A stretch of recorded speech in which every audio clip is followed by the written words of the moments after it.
کس کو دیکھیں عمل کی قبولیت کے لیے جو علماء کرام بیان کرتے ہیں نا وہ 3 شرائط بیان کی ہیں. وہ 3 شرائط کیا ہیں سلمان صاحب؟ 3 شرائط کیا ہیں؟ وہ 3 شرائط یہ ہے کہ اخلاص نیت ہو. اخلاص نیت کیا ہے کہ وہ اللہ کی رضا کے لیے خاطر ہو. اور اس کی ضد کیا ہے؟ ریاکاری. دوسری جو قسم جو علماء کرام بیان کرتے ہیں وہ سنت کے مطابق ہو. اور اس کی ضد کیا ہے؟ وہ بدعت ہے. اور تیسری قسم جو علماء کرام بیان کرتے ہیں وہ حلال ہو. آپ کی کمائی آپ کی جو روزی ہے وہ حلال ہو. اور اس کی ضد کیا ہے؟ حرام ہے.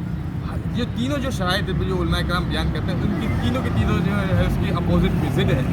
ریاکاری ہے, بدعت ہے. اور کسی ایک چیز بھی اگر وہ سنت کے مطابق نماز بھی پڑھتا ہے اور خلاص نیت سے کام بھی کرے لیکن وہ حلال کرنی ہے تو وہ سب اعمال تو یہ والی بات کسی نہ کسی ایک چیز میں کمی کوتاہی ہوگی وہ عمل قبول لیتی.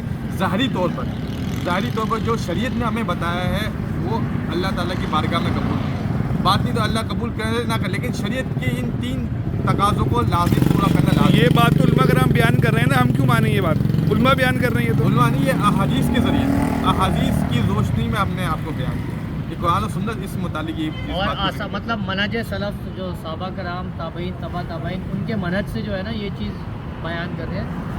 وہ اپنے بات سے کچھ اپنے بات سے نہیں بول رہے. اور احادیث اور قرآن مجید کی جو آیات ہیں نا اس کو سامنے رکھ کے اور منہج سلف سے اخذ کر کے علماء نے یہ بات آپ سے کی, اپنی طرف سے نہیں کی ہے.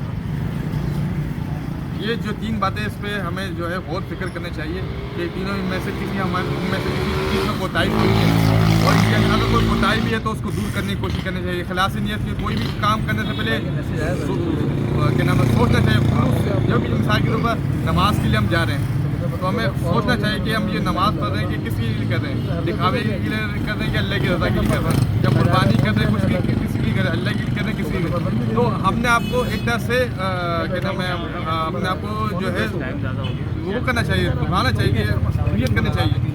یہ لازمی ہم 3 چیزوں کو لازمی ہمیں دیکھنا چاہیے.